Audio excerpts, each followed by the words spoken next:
Bonjour à tous, chers auditeurs. Voilà, ça fait un petit temps que je voulais vous présenter une personne qui fait partie de mes rencontres inspirantes. Donc après Lindsay et Jérôme, voici Sylvie. Je vais vous la présenter rapidement et je vais lui donner la parole parce que vous savez que dans ces capsules, bon, je ne suis pas journaliste, ce n'est pas mon métier, donc je donne vraiment la parole à des personnes qui ont des choses à dire, qui ont des choses à partager et qui contribuent à un monde meilleur. Il y a énormément de personnes, je le sais, et j'insiste vraiment pour choisir parmi celles que j'ai eu l'occasion de rencontrer. Pourquoi Gaïa? Pourquoi les ateliers de Gaïa? Que c'est-il vraiment? Un jour, une nuit plutôt, pour en arriver aux ateliers de Gaïa. Bonjour à tous et merci pour tout cette interconnexion, cette mise en relation, et merci de m'inviter et merci à la loi d'attraction d'avoir fait rencontrer la voix de Fanny et d'être ici. Je suis très très honorée en fait, et en fait même un peu comment dire intimidée. Et c'est vrai, quand on me connaît, ça paraît étonnant, mais c'est possible. Ça fait un moment que ça me trotte de créer un lieu où chacun pourrait se poser, se déposer, se rêver, s'honorer. Je ne savais pas vraiment comment m'y prendre. Alors, je crois que l'univers m'a donné un coup de pouce. Alors déjà, avec la rencontre de Fanny, qui a été, après plusieurs séminaires et 15 ans de quête, la clé qui a ouvert toutes les clés. Et je dirais la clé principale, c'est la clé d'ouverture de mon cœur. Je vais essayer de ne pas pleurer. Parce qu'effectivement, cette retraite, en tout cas au Maroc, a été un très très grand déclencheur. C'est la clé qui a ouvert toutes les clés pour moi. Tu étais prête? Et pourquoi Oui, j'étais prête, mais j'avais déjà cheminé depuis une quinzaine d'années. Et j'avais fait des pas un peu en souffrance, hein, mais j'ai choisi une autre stratégie que je vais vous proposer.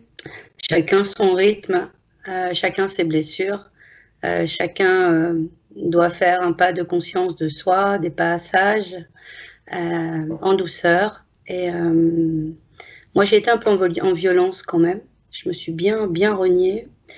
Et je suis de construction. Je n'ai pas envie tellement de vous raconter mon pédigré et la légitimité que j'ai à être là. En fait, on s'en fout. On s'en fout de savoir ce que j'ai fait avant. Si vous êtes là, c'est qu'il n'y a pas de hasard. Si je suis là aussi, pas de hasard. Alors pourquoi je suis là?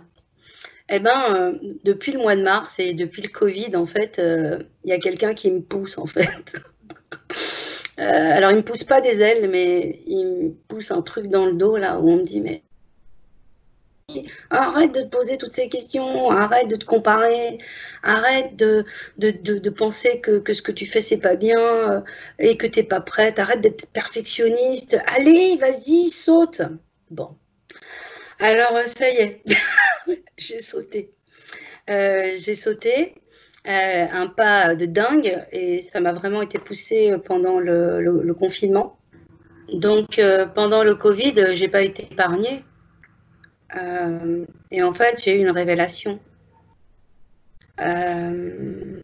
J'entendais bien qu'il était possible de l'écriture automatique. Je côtoyais des gens clairvoyants, mais je voulais pas écouter et croire à mon intuition. Je savais bien que j'avais cette capacité de donner l'espoir, donner l'envie, mais je ne me l'autorisais pas. Et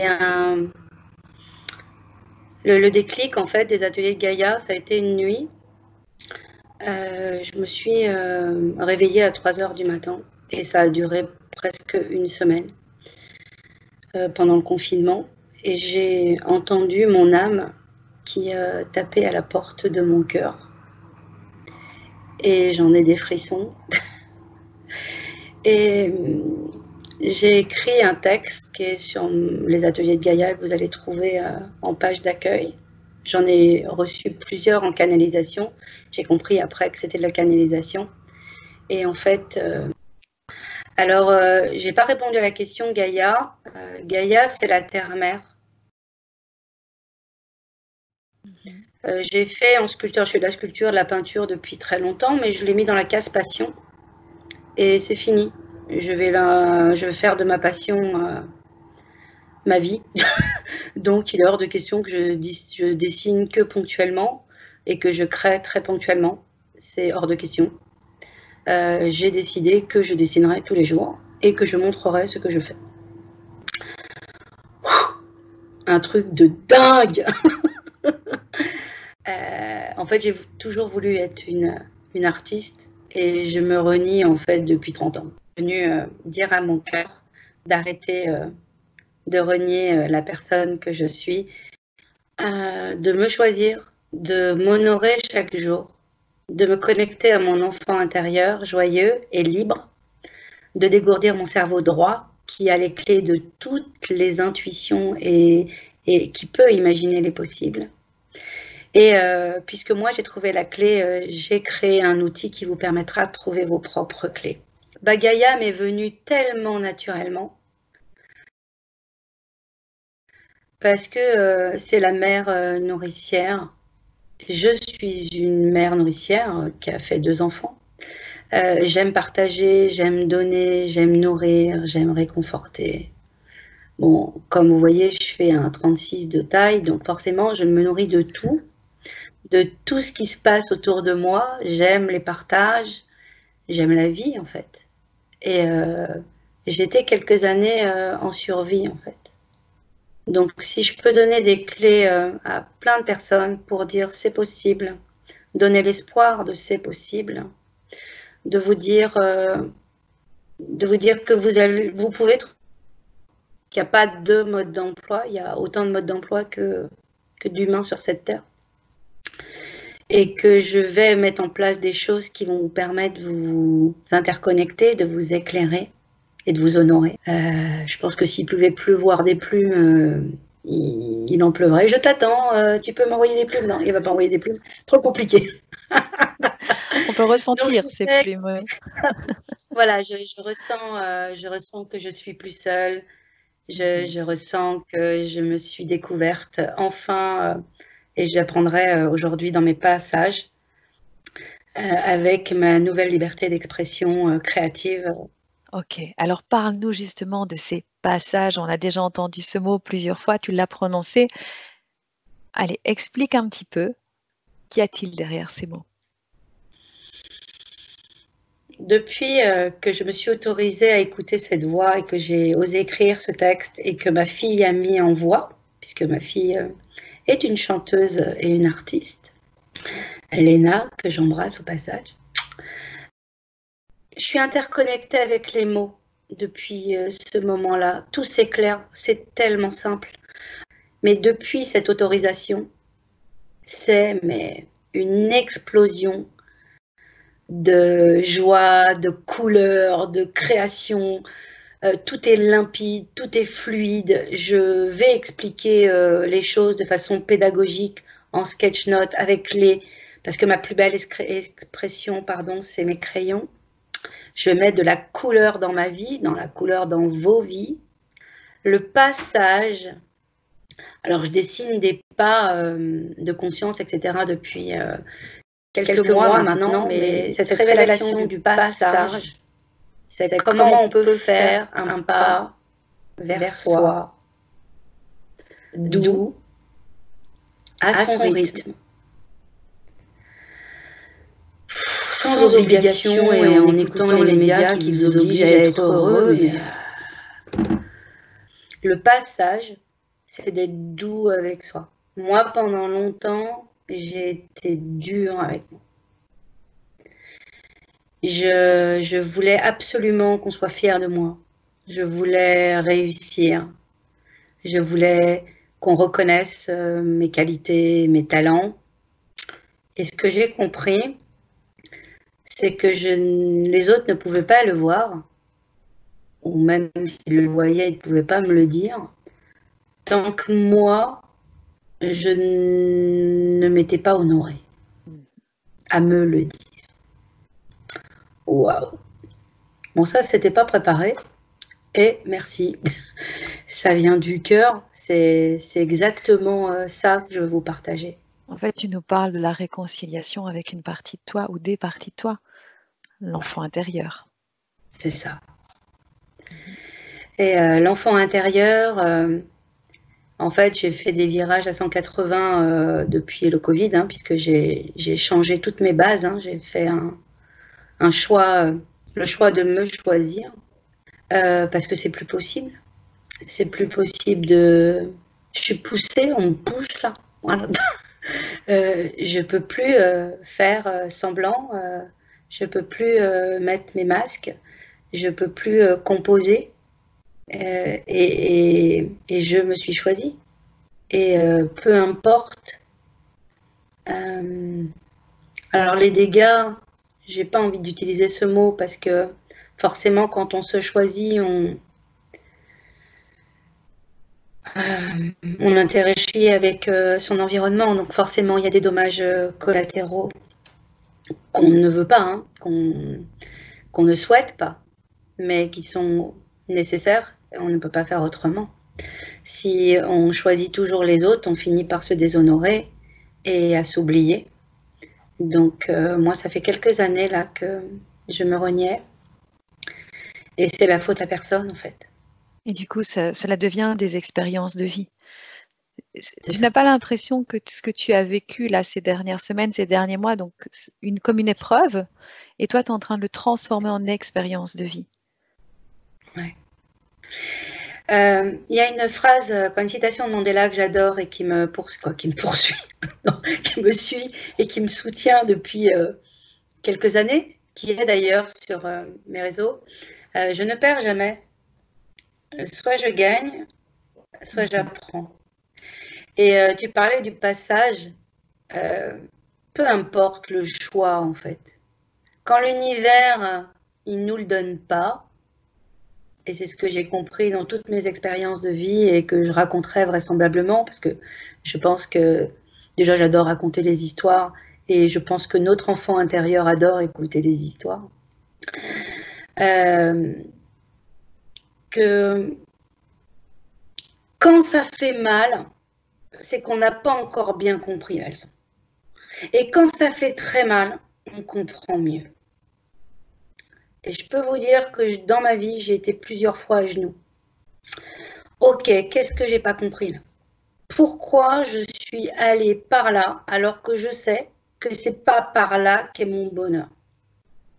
Pourquoi j'ai été sacrifier mon temps, mon énergie, mon argent dans des projets qui ne sont pas les miens, qui sont les projets des autres et des projections des autres sur moi. Et ça, c'est une clé énorme.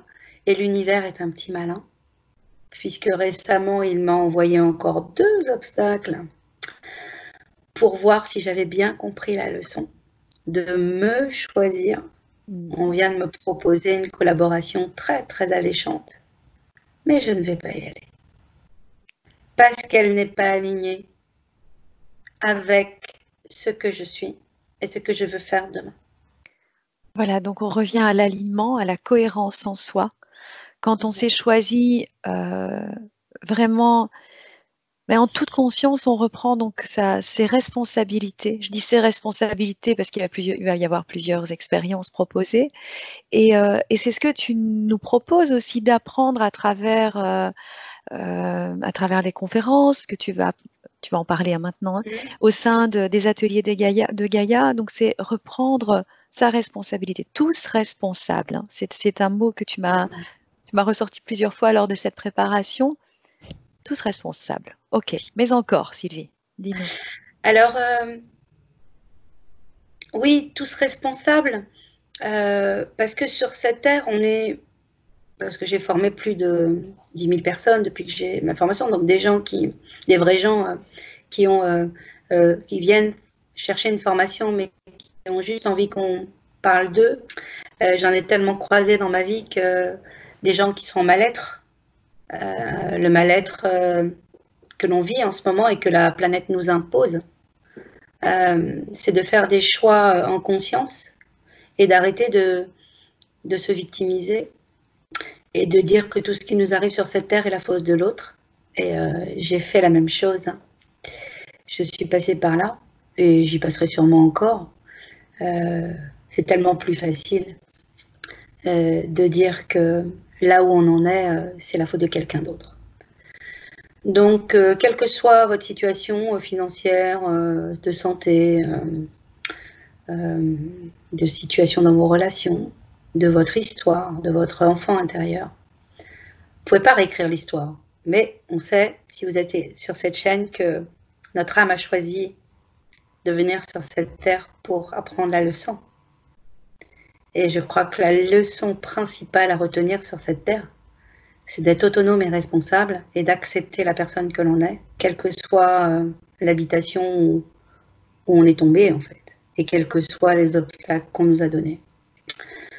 Alors, j'ai pas la prétention de vous sauver, puisque chacun est d'avoir la recette miracle qui va vous sauver. Arrêtons de rêver et mettons-nous bien les pieds sur terre. Soyons honnêtes avec nous-mêmes. Autonome et responsable, ça veut dire que si tu es malade, c'est que tu as une part de responsabilité.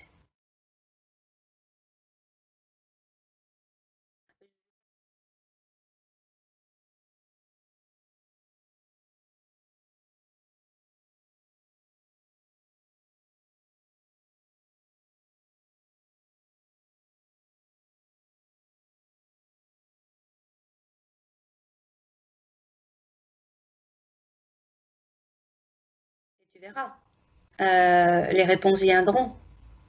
Alors, c'est vrai qu'il y a souvent des gens qui m'écoutent et qui me disent oui, ok, je viens d'apprendre que j'ai un cancer, ou je viens d'apprendre que mon enfant est malade, ou moi je suis en dépression depuis 20 ans et je ne me soigne pas. Faisons un pas sage et honnête, autonome et responsable de soi. Le premier pas, c'est le pas de conscience de soi. Le deuxième pas, c'est faire un pas vers l'autre, parce que l'autre est un autre toi. L'autre t'envoie le miroir de toi, mais il faut déjà faire le premier pas pour pouvoir accéder au deuxième. En tout cas, c'est ma lecture et ma vérité. Hein. Et le troisième pas, c'est la contribution.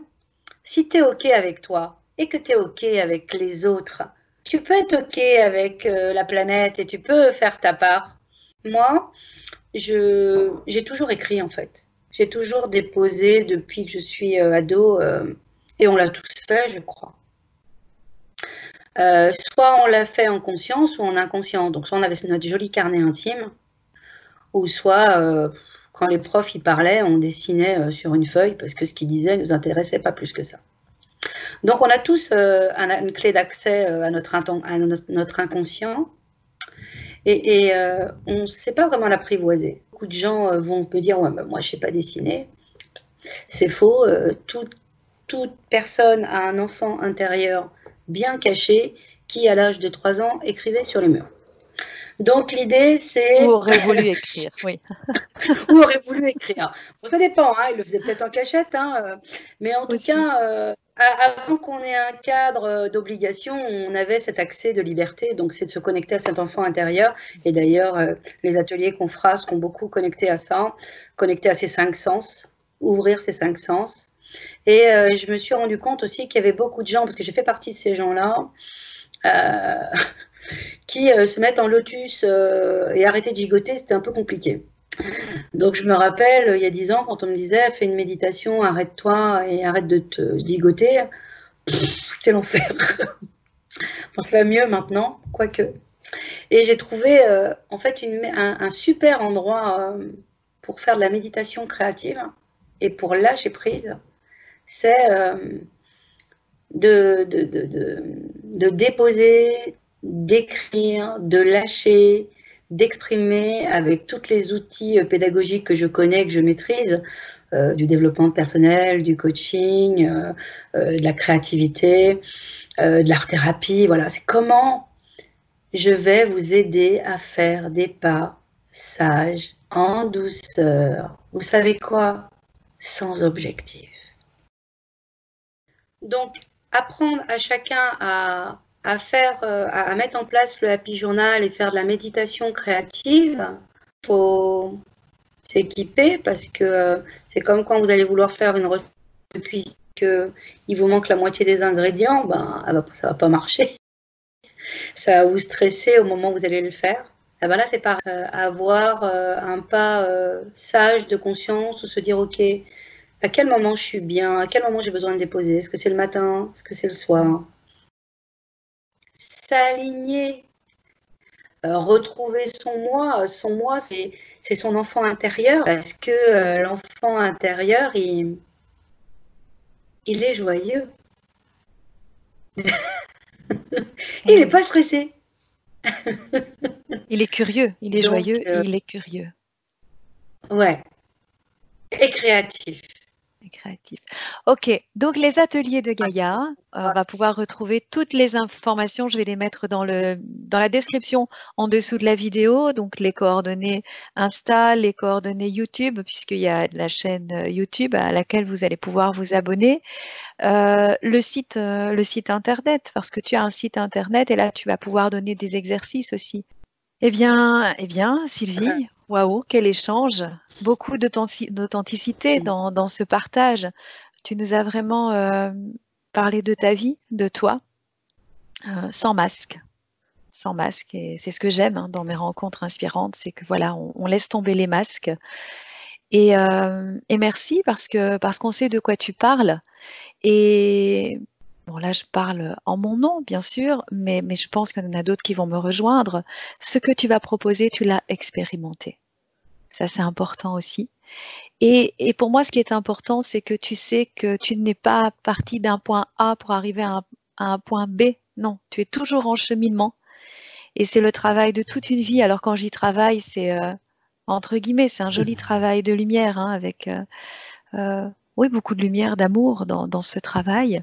Merci beaucoup pour ce partage. J'espère en tout cas que cette vidéo vous aura aussi permis de comprendre que les changements sont possibles, même si difficiles. Et l'essentiel, c'est vraiment de retrouver, comme l'a dit Sylvie, son autonomie. Je ne sais plus la belle phrase que tu as sortie, mais tu étais guidée quand tu l'as sortie avec le cœur. Hein. C'est vraiment, on est ici pour expérimenter, mais surtout pour être autonome et heureux. La première mission de vie, c'est d'être heureux, heureuse. Merci du fond du cœur, Sylvie. À bientôt. Au revoir. À très vite. Merci Fanny. Merci Sylvie. C'est avec Sylvie que je me lance dans le projet de l'Amarelle, dont je vous ai déjà parlé. Cette vidéo a été enregistrée il y a maintenant plus de 3 mois et nous sommes enfin arrivés à mettre cette collaboration en place. Je vous demande de ne pas nous quitter tout de suite. Prenez le temps de découvrir l'enregistrement, cette capsule de méditation créative, comme l'appelle Sylvie, intitulée Silence. Et vous aurez un aperçu de toute la poésie de son enfant intérieur. Merci. À bientôt, chers auditeurs.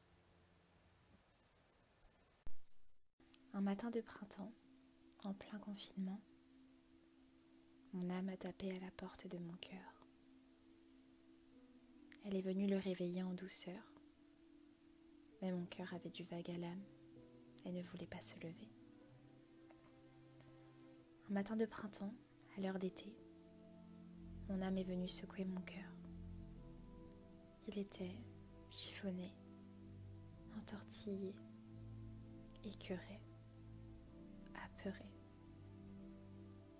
Avec bienveillance, mon âme a pris sa main et d'une voix d'or, dans le silence de la nuit, elle s'est assise au bord du lit pour discuter de la vie. Ce matin de printemps, à l'heure d'été, mon cœur a écouté mon âme. Dans un tourbillon, il a suivi son intuition et s'est levé d'un bond. Entre être et avoir, mon cœur a choisi.